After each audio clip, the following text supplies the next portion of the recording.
Welcome to the G4V Guitar Shop. The Guitar Shop is officially open. If you're new to the Guitar Shop or any other guitar shop, make sure your hands are clean before entering and enter with a smile for the staff. Guitar shops are the guitar player's mecca where you can try out new gear and learn about it. So, Daniel B. here. I'm a G4V Cavart's virtual chapter guitar instructor and, among other things, the host of this Guitar for Vets Guitar Shop. And, of course, the Guitar Shop wouldn't be complete without the help of our good G4V Guitar Shop guitar gurus, John DeMarco. Say hi, John. Hey, everybody. And good to see Michael O'Connell. Say hi, Good Mike. morning from Seattle. There we go. So please bear in mind that our discussions are based on experienced opinions, skills, and knowledge. Take a dime and go get a cup of coffee with that. Every effort is taken to verify any information we put forth. Any references to brands is for demonstration purpose only. We at the G4V Guitar Shop have no affiliation with any of the brands we mention or use. And on that. So welcome, and we're going to take a good look at electric guitar, well, acoustic and electric guitar pickups, how they work. The electric guitar pickups may be the one piece of electronics that really hasn't changed since its invention in 1931, as the physics remains the same. A guitar pickup works as a transducer. That's a device that converts variations in a physical quantity, such as pressure or brightness, into an electric signal or vice versa. It converts mechanical vibration from the strings into an electric signal. This signal travels down a cable to an amplifier, which turns it into sound.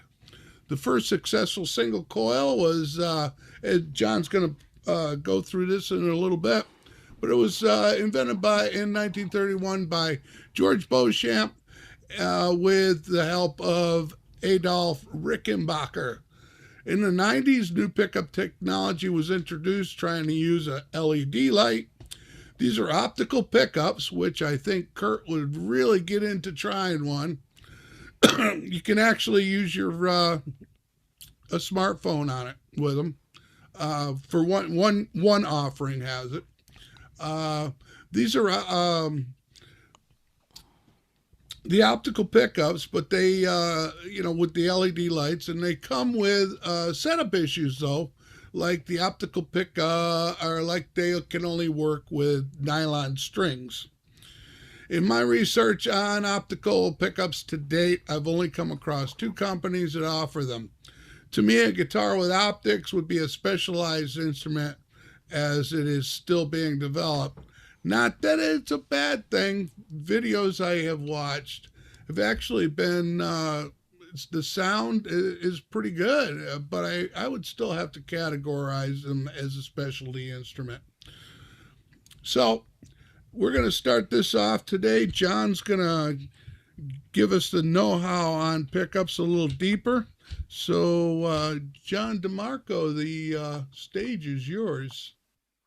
Excellent. Hey, everybody. Good to see you again.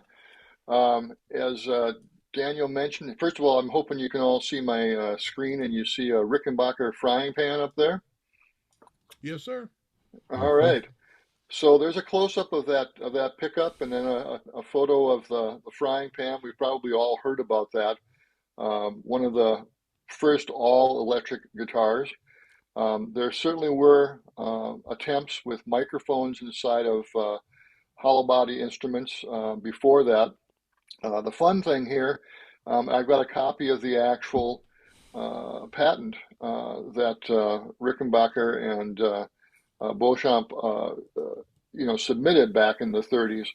And for me, it's just, being kind of a guitar geek, I like to kind of collect, and occasionally I'll print some of this kind of stuff up and put them on my wall for a while. But in any case, this is the first known patent, basically, on a pickup, and they call it the horseshoe pickup, and you can see why. You've got those two little horseshoes kind of surrounding it. If I move on to my next diagram, I've got, again, copies of the first Fender and the first Gibson patents that I could find. The internet's a wonderful thing. Lots of stuff to find. Of course, here, you'll see that the difference between them is the Fender is just a single coil pickup, and the Gibson that patent applied for, that we've often heard about. That pickup, has got basically two rows of um, well, not magnets, two rows of pegs, and essentially, it's humbucking because the coils are basically hooked up, and uh, they're the opposite of each other, so they cancel each other out when it comes to a hum. And that was a big deal back when that occurred. Of course, now everybody makes both single coil and double coil or humbucker pickups. This is another set of drawings I just thought would be interesting to look at. If you look at the original single coils, the individual pole pieces, or I said pegs a minute ago, but the pole pieces on the original single coils were actually the magnets. And there are some uh, single coil pickups that are made that are continuing to use magnets as the pole pieces. However, you will start to see, if you take apart pickups like I've done, the less expensive ones will use a bar magnet on the bottom of those poles. Very similar to what you see in the middle there, which is the humbucker, where they're using a bar magnet on the bottom, and that's what's helping to create that signal. On the far right is a P90, and really the biggest difference you see here, it is a single coil pickup, but the big difference here is the coil of wire is wider than on a regular single coil, on a what we would call a Strat single coil. It also has two bar magnets, one on either side of the poles. And so that's probably the biggest difference. And we can talk later on about how each of these things vary the sound. And there's certainly a lot of discussion and religious beliefs behind some of that stuff. But essentially, what sets them all apart is usually very subtle things, as you can see here, where the magnets are positioned, what kind of magnet, that kind of thing. And so let's just talk about that briefly. Oh, by the way, let me just throw out one more type of pickup that we see on electrics quite often, and that is lipstick and blade. And they're both internally very similar to each other, where the coil is wrapped around the bar magnet itself. And you can see in the lower right-hand corner one that's been taken apart by somebody, as well as the diagram in the middle on that lipstick. And then if you look at the drawing of the blade, we see a lot of those now, kind of on higher end guitars, and it has to do with, again, it's a little bit interesting thing to me, because rather than focused on an individual pole, you've got that whole magnet, that whole bar going across. And so I think, what it picks up, the resonance it picks up is going to be different than a pickup with normal poles. Let's just talk about magnets real quick, and I'm not going to read you this whole slide, but there's essentially three different kinds of magnets that you'll see in most pickups, and Alinco is probably the most common, and you'll see that there's actually several different kinds of Alinco. And I took this from one of the pickup manufacturers' websites, and so these are their words for the most part, although I maybe trimmed them down a little bit. But what they believe the tonal sound of these are based on the magnets that are used.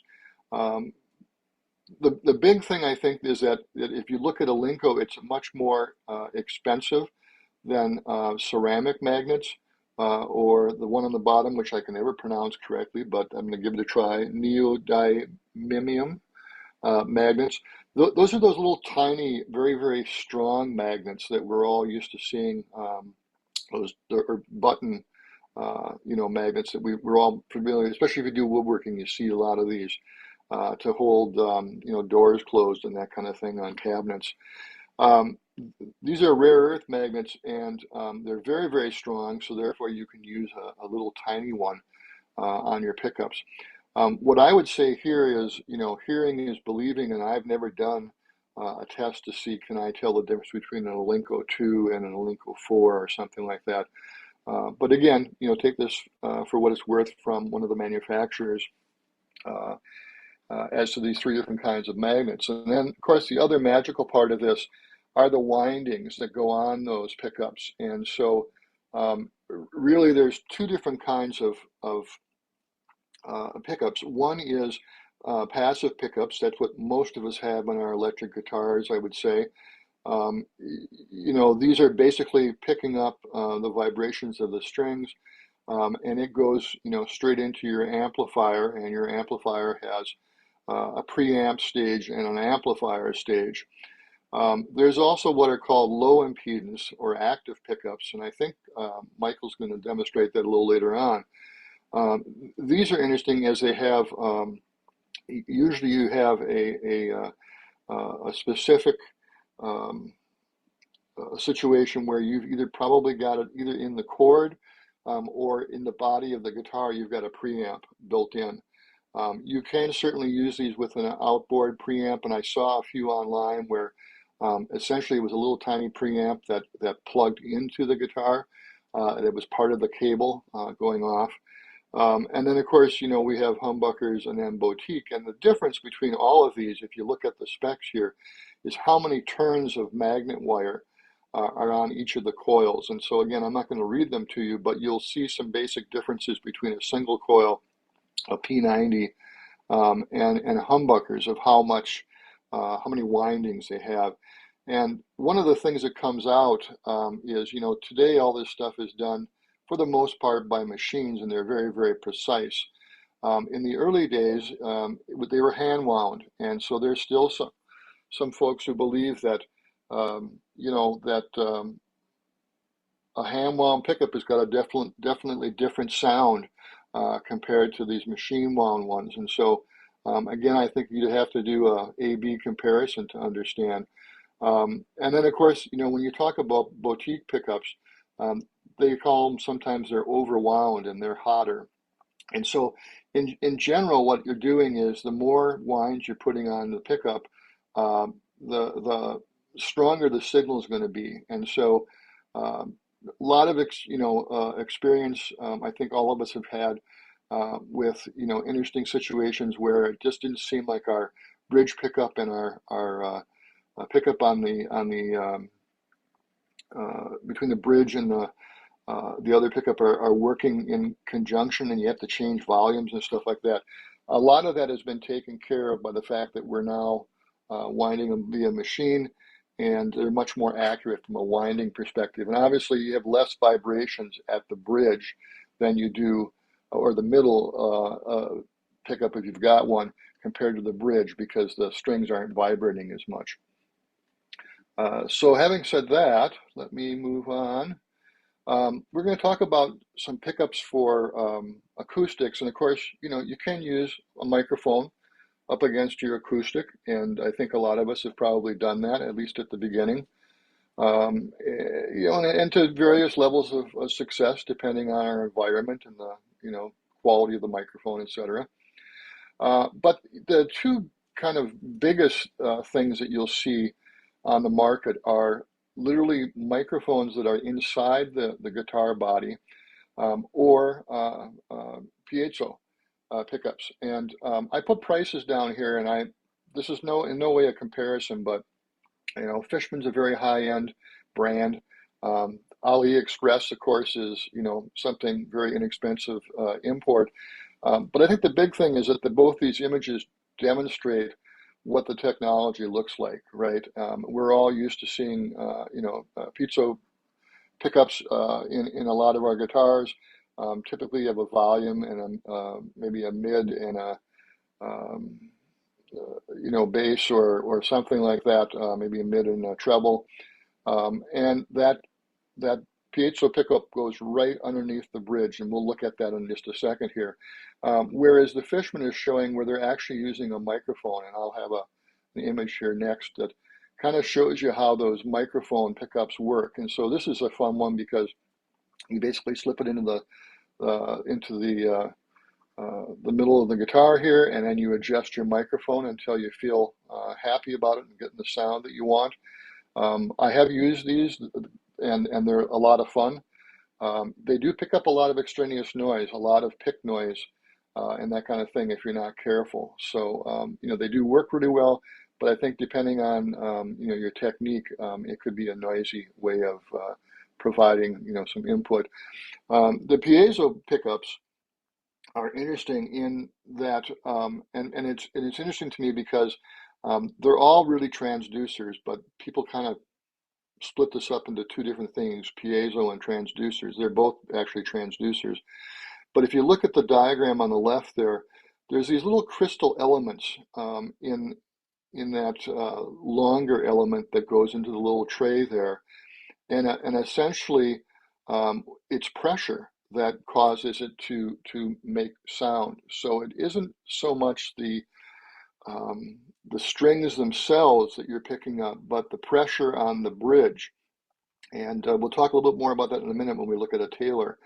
But essentially, it's a piezo pickup literally goes into the bridge underneath the saddle, and then the saddle pushes down on it, and then it's the actual physical movement of that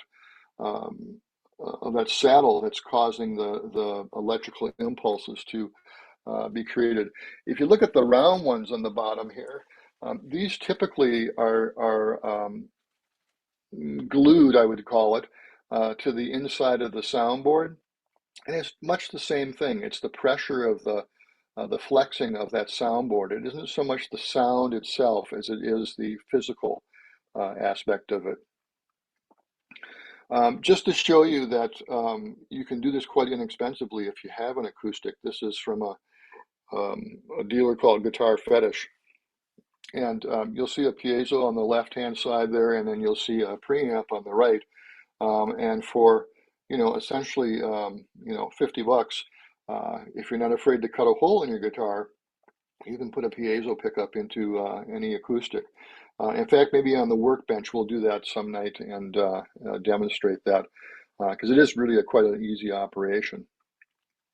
And then the last ones that I'm showing you here is they're really passive. And again, this is where you would need to have some kind of a preamp, generally speaking, because the signal coming from any of these three that you see here is so weak that just plugging it into a normal amplifier it just isn't going to give you the signal strength or the volume that you'd want. But they're, again, very inexpensive, as you can see, $18 through $60. The one in the middle is interesting in is it has these three transducers that you paste to the different positions on the soundboard underneath, and hopefully helps you balance out the sounds between bass, treble, etc. A discussion of this type would not be complete without talking about Taylor, right? Because so many of their guitars, well over 90% of their guitars, come with a built-in system. The most common, the one that we see now from the last few years, is what they call the Expression 2 system. They just came out with a new system. Interestingly enough, I could find no diagrams or inside views on the web of that, and I know that they haven't extended it to their full range yet. But from what I read, it looks like the new Claria, I think is how they pronounce it, pickup is going back to a single piezo under the saddle, and then a patent pending preamp that's built in. In the case of the Taylor Expression 2, you can see on the right there that you've got a pickup wired to underneath the saddle, underneath the bridge. You've got one on the far right there. That is, they call it a sensor, but again, I think it's more like a transducer. And then in the upper right, near where the preamp is actually another sensor. And so this is what they've been using in normal manufacturing, although they do occasionally do Fishman, if you're buying the top end guitars. What makes it unique is the piezo pickup on the bridge. If you look in the lower left there, there's 3 little screws with a special tool that looks almost like a Allen bolt, but they're not. And what it does is it changes the pressure of the pickup against the saddle. And that's how they tell you to kind of adjust the sound until you like the way it is. And so you either loosen or tighten those bolts to change the pressure on the piezo pickup. That's my basic understanding of what we have to be offered, but I know that Michael and Daniel are going to talk about some more examples. And unless you've got immediate questions, I'll turn it over to Michael. Well, thank you. And do you hear a hiss? Yeah, I do. Yeah, it just appeared slowly, and it's getting louder. So is it too loud for my voice, or can you hear my voice pretty clearly? Hear your voice. Okay, that's great. So we're just going to do that. All right. So what I'm going to do is just talk about this guitar for a minute. It's a Fender Telecaster Deluxe Professional.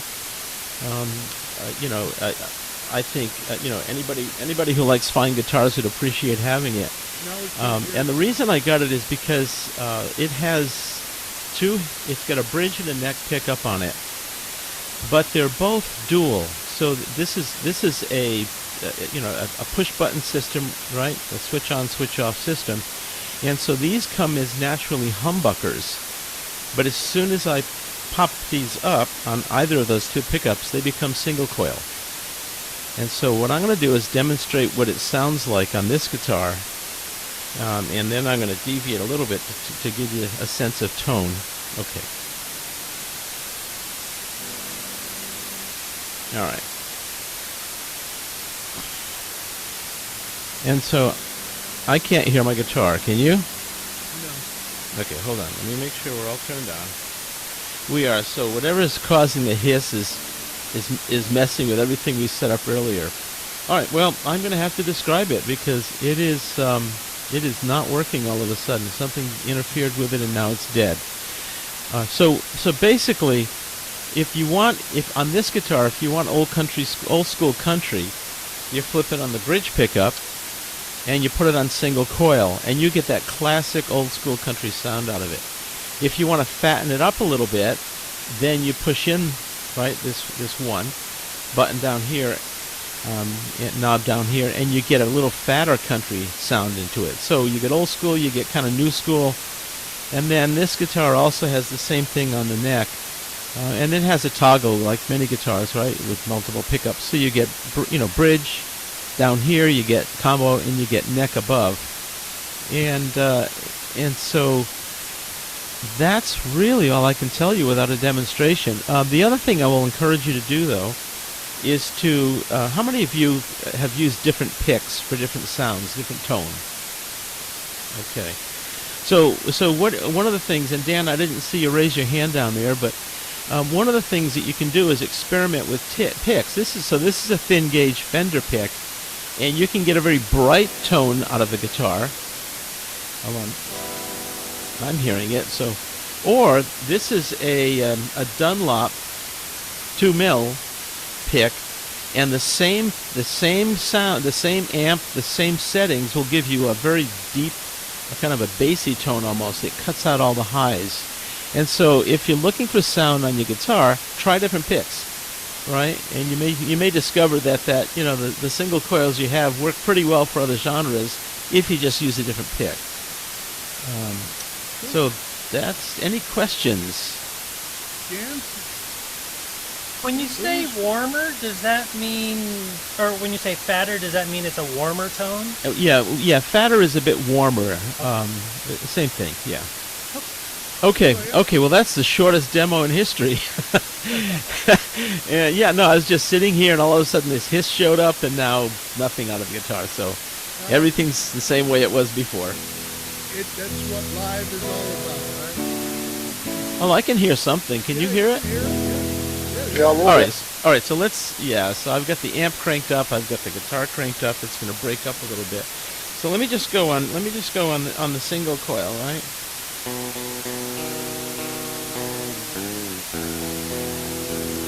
So classic country, a little bit hot, because of the way I've got the guitar tone. And then if I just change that over to the humbucker, right, so it's a little fatter, a little richer tone.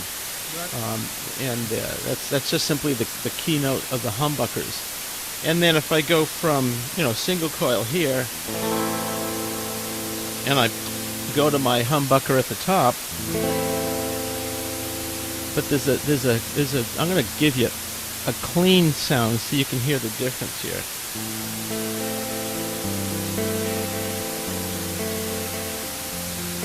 So that's the bridge humbucker, and that's the next single coil.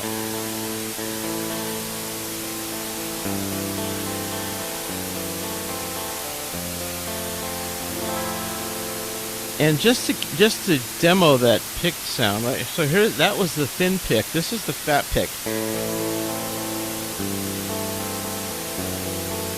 And I'm just going to kind of swap. So there's my B string on the fat pick. Here's the B string on the thin pick. You hear the difference? That's it. That's it. So you can change the sound of your guitar just with the pick. Now some picks work better than others. I wouldn't use a thin pick for lead, right? You need a little bit fatter than that. But for strumming versus, right, it kills all the high notes, right? Just the gauge of the pick. And so that's, if I can answer any other questions, that's kind of a simple demo. But again, this guitar, I bought it because of the flexibility of the single coils, the double coils, the bridge, and the neck pickups. And so, rather than Kurt, who would buy a guitar for every set of pickups, humbuckers and single coil and one guitar work fine for me. Okay, all right, I will turn it back over to you, Daniel. All right, thank you, Michael. Sorry that you had those glitches. Things happen. Yeah, I don't know what's going on. I'm getting this huge hiss. So when you're live, man. Yep, that's what happens. So, I gotta do this. Oh, that's better. All right. So I have two pickups. I'm gonna be. Let me spotlight myself again. Come on, where am I? There we go. All right, I have two pickups I want to talk about today that I use. Now, I'm kind of like Kurt. I have a guitar for every tone as far as what I needed for playing the types of music that I play. So one of them is a vintage type, the standard, like the humbucking, and I'm going to show you that in a minute. And then the one that I have in my hand is, I'm going to have to change my camera setting here in a sec. The one I have in my hand, it is it's a Revolver Pro, Fernandez Pro Revolver, sorry. I always say that backwards. And it was something I acquired from my luthier friend. And this actually is, this is played on big stages. He was in a opening act. So I'm going to show you the Sustainer pickup that is on this, the Fernandez Sustainer. It's a fascinating piece of guitar technology. Unlike a standard pickup that just captures a sound, the Sustainer system actually creates a magnetic feedback loop. And let me change my camera so you can see this.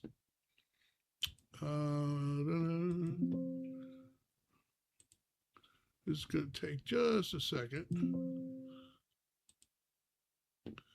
And there we are. Okay. And this is what it looks like. It's a regular humbucking right here. And then this is the Sustainer. Now, one of the things about a sustainer is that they have to be a certain distance away from the bridge pickup. This is how they have to be put in. And otherwise, there would be just a mash of signals that just wouldn't work out. So there's an allowance for your measurements. And the really cool thing about this is that not only does it sustain, it'll sustain for as long as the battery is going, because it is an active pickup. Then it also has, I have two switches on this, and one of them is the sustainer itself, and then this one, when I put it on, will create a fifth of the note that's being played, a higher fifth. So this is what it sounds like.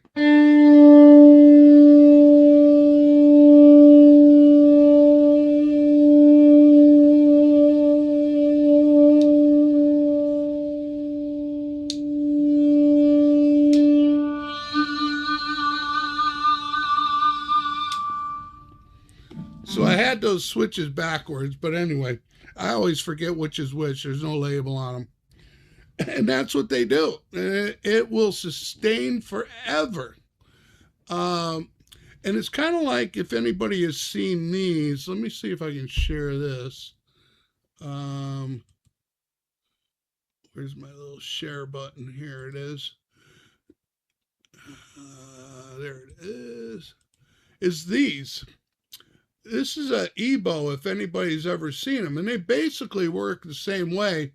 When you hold the EBO over the string, it vibrates the string and sustains it. That was one of the parts I forgot to say.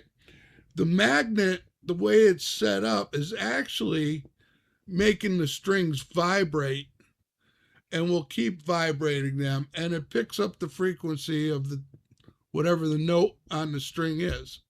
So the one of the setbacks with the sustain note is that you have to learn a little bit when you're playing it on sustain. You got to improve your palming techniques. So otherwise it's just going to be it can get really busy, if you know what I'm saying. So let's see. So oh yeah, so when I turn off the sustainer, I have it actually, it's just a regular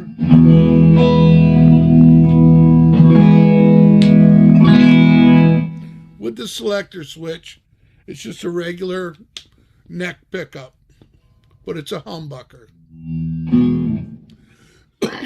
So again, muting is the key when you're using one of these.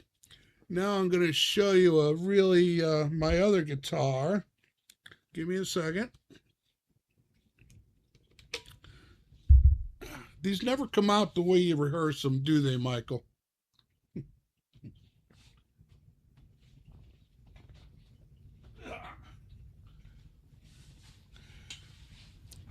And I don't have a strap on this one, so I'm not really going to be playing it. This is a Carvin Ultra V. Very rare. Let me change my camera position so you can see it again. Oh boy. Love OBS Studio. Just wish I knew where the hotkeys were. So this is my Ultra V. This is my #1 guitar. And the great thing about it back in the day, because you can't get them anymore, is Carvin had made up what they called the M22 pickup. And let me change my camera again. Okay, and that's this. And they actually have 11 poles per coil.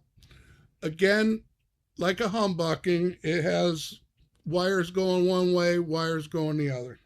So they have opposite polarities. And This can be tapped or split. Each coil can be split, and these are the switches for that. And right now they're both set at humbucking. When you do have it on single coil, it is going to hum. So this is like a regular neck pickup. It runs about 8K ohms. That's how you measure the power of the pickup. And this one right here on the bridge is actually what they call a super distortion. Those are available. DeMarco makes one, and so does Seymour Duncan. Seymour Duncan has a really hot one. This one's running almost 14 ohms, or K ohms, 14,000 ohms. The Super DeMarco, it's forgot the name of it. It actually runs around almost 17K. So it's going to be a guitar that's hard to keep clean. You're going to use it for, if you want to, if you're playing in a metal band, that's what you're going to use. This one here, if I have my amplifier just on the edge of distortion or going to an overdrive, if I change to this pickup, it will put it into a distortion. And another interesting thing I did find out, because John, I was wondering how many, if I had the super distortion or if I had the regular M22 bridge pickup on this, because I remember when I ordered these back in 2006. And this is really cool. Y'all can do this if you have a multimeter. And that's by taking your cable and you set your multimeter to 20 K ohm, and going through your cable, you can make the measurement. One terminal would be on the tip, and then one on the sleeve, and that would give you the readout. So I think that was about all I had on that. Let me change my scene back.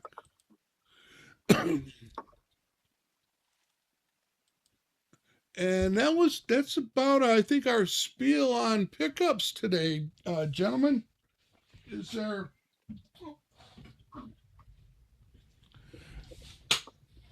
Please, any questions, ask us.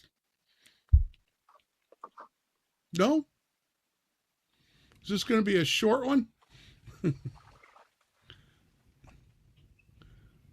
John, Michael, anything to add? No, I just wanted to get you a rock out over there, though. So a P90 is a little warmer than a humbucker.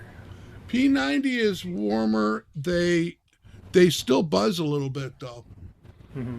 They have the quality, some of the qualities of a humbucker, and some of the qualities of a single coil. It's a totally different tone.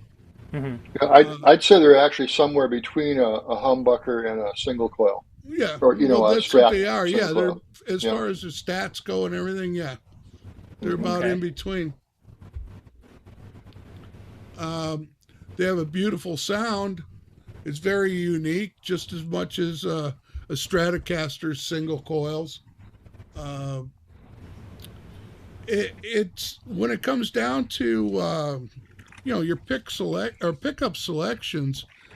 You have your standards, but if you want to modify to a different different pickups, and of course you want to match them. You buy them in sets.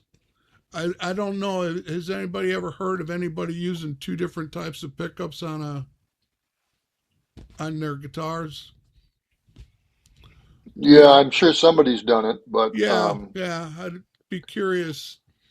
But yeah, typically you buy them in a match set, and so bridge pickup is typically hotter than or rather, Then the the neck. bridge pickup is usually not as hot as the. No, I got to get the right way. You got it the back. Yeah, the bridge is Yeah, hot. the neck pickup is not as hot as the bridge pickup, and that's because the strings aren't vibrating as much at the bridge. Exactly. Yeah, Exactly. yeah. So, and with again, you can get sets that are hot, overwound, like Michael was saying, or like John was saying. Uh, they said that Eddie Van Halen used to wind his own pickups. I don't know if that's true. I don't think anybody's ever really proved it, have they? No, that I heard of. No, But I no, and do, winding pickups again. You can buy a pickup winder. You can make them. yeah, Might be another topic for a workbench sometime, but uh, the wire is incredibly thin, and so I've never wound them myself, but everybody I've ever talked to who has says you wind up breaking wire, and that means you get to start over again yeah, usually. So right. I'm just curious as how they do the tap or do the split because I understand it's well maybe it's one bobbin. I don't know. I was Well, trying to in find these pickups, it's one bobbin, and they break off, they feed off the center of the coil, right, right? To get fewer windings out of it. So there's actually circuitry that'll pull it from the coil or half the coil. right. Yeah, that was it. Yep. Yeah. Now I did read where uh, Seymour Duncan has one. Which one did I say was the hot one? Did I say Seymour Duncan? I hope I did. Um, had the has one like I said, it goes up to 17 k ohm, uh, but for the output, there was circuitry. They were using some kind of a circuit underneath it, like a chip. So that's oh, interesting. interesting. Yeah, Yeah, yeah. yeah, I think it may be to probably keep it under control. right. I can imagine Yeah, it's pretty hot. I mean that absolutely. Yeah. uh, the hot rails themselves, Seymour Duncan's hot rails. You showed the two rails, John. They're running at close to 16. Hmm. They're really hot pickups. So, but with the hot pickups comes issues. Could be noise, or as you're playing them, they may get a little out of control on you. So, um, let me change this to gallery. There we go. So, any more questions from y'all? Any comments? Well, I was going to say anybody who's thinking about swapping pickups on their guitar, there's plenty to them to look at. Oh One yeah, of the options you have with humbuckers is you can get them pre-wired um, for some of the stuff we're talking about. So rather than having just two leads coming off the pickup, you might have as many as four or five, and depending on what you hook up to what switches, then you hmm might be able to coil tap or you might be able to do different things.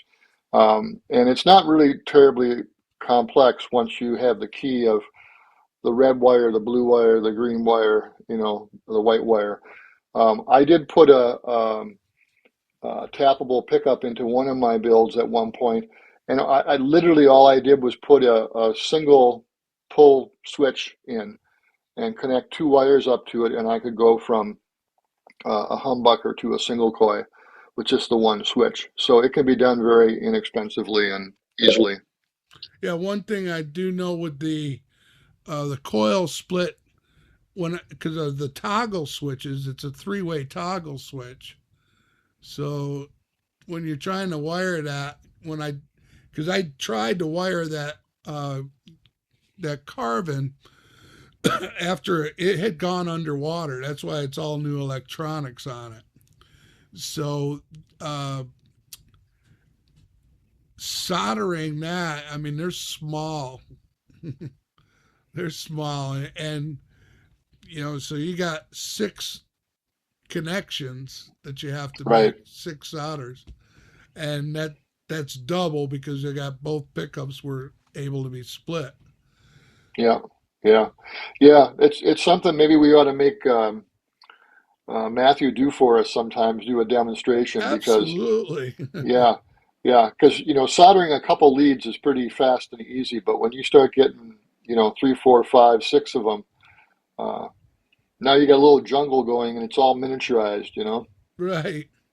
The thing to remember about pickups is from the choice of guitar, whether you're going to do a single coil or you're going to go humbucking or P90s, is you're looking for the tones, the sounds, the performance of the pickup, or the set of pickups, uh, for your needs. Even on acoustics, whether you're going to go with a transducer type, the microphone type, or the piezos, which or piezos, it's going to make a big difference on how the tones are made and what it does.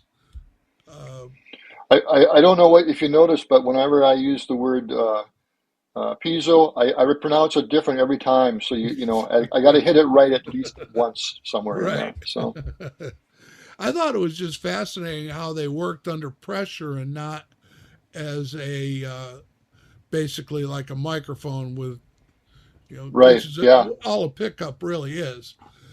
yeah. Got a Um, que- I didn't do the optics yet. That's the other thing I wanted to show was the optic.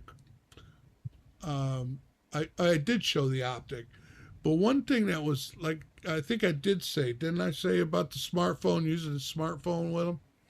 Oh yeah, yeah. And You mentioned that. and I'm curious is if they may start making them so there's performance qualities like choruses or reverb or delay, that are connected to it just as much as like the Spark amp or the Mustangs, the new Mustangs, uh, Fender Mustangs, not to be confused with the Ford.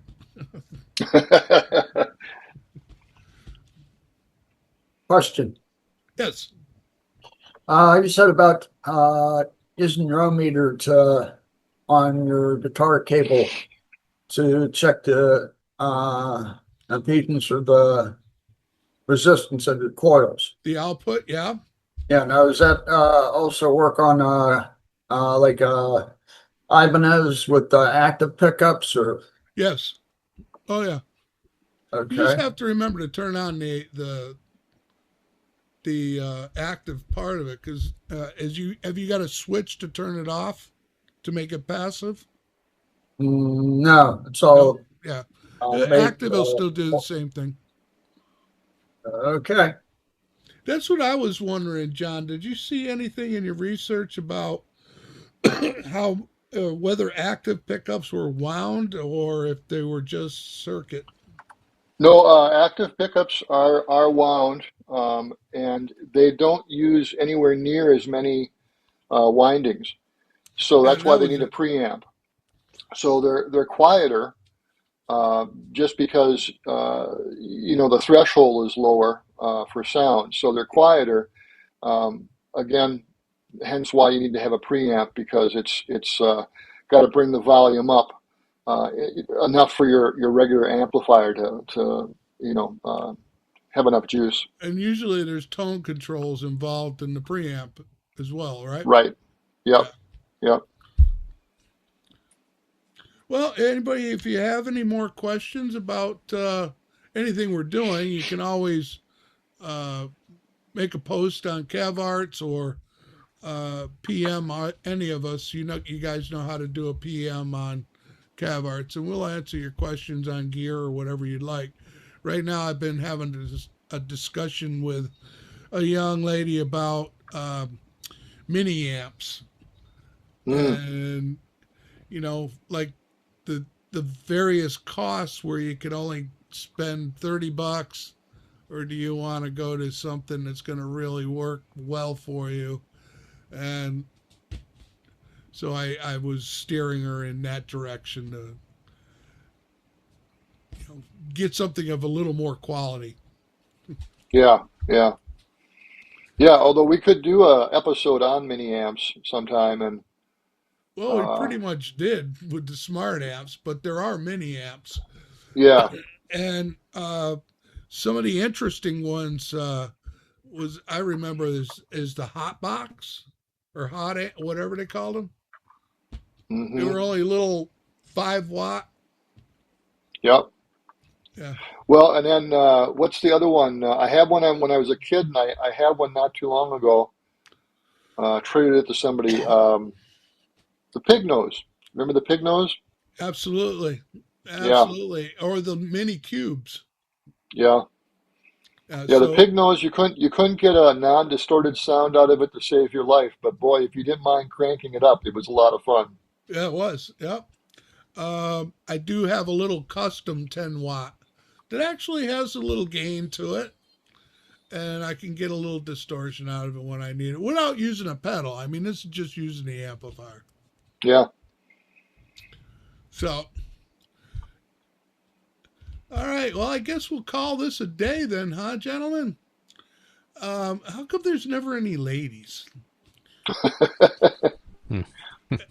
And yet there should be. I mean, Yeah. we should, all us beginners should be learning this kind of stuff.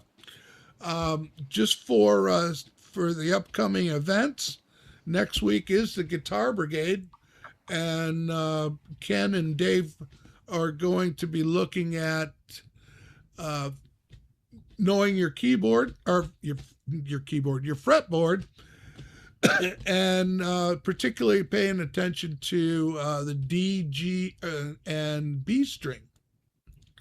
So that's going to be interesting because we all learn the E and A really quick when we're beginners. We never pay attention to until later on, maybe, to the D, G, and the B string. So it's going to be an interesting spiel. That's going to be Wednesday at 8:30, next Wednesday. And then the last Friday of the month, let me see. Let me get some dates here. On the 26th is another adventure with Paul and myself for office hours. Michael, John, you're invited anytime. You know that. And then on Saturday the 27th is going to be, this is Bluegrass with Danny Smith. And Danny has already made a posting already about what he's doing on Cav Arts on the feed. So if y'all want to have a look at that, it looks pretty good. He's going to be going to doing intros and outros with your lead intros and outros to his songs. And I forgot what the name of the song was that he's using, but anyway, it's going to be pretty good. And then we're back around to the 1st of July again with iJam. Have y'all been, anybody haven't been to iJam yet? It's pretty good with Mike. He does a really good job, an excellent job with it. Just wish he would do more songs. But it's all right. So I'm putting this close sign on the window. The guitar shop is closed until the next time we meet. On behalf of the Guitar for Vets Guitar Shop staff, we thank y'all for joining us. To all, remember you can pick your guitar for health and happiness. Guitar for Vets is a 501c3 nonprofit dedicated to providing relief to struggling veterans through the healing power of music and community. Since 2007, Guitar for Vets has served at-risk United States veterans impacted by PTSD and other service-related trauma. through our unique 10-week structured guitar instruction program, putting the healing power of music in the hands of our nation heroes, helping to foster renewal, connection, and community. On that, namaste, my friends, and please be well.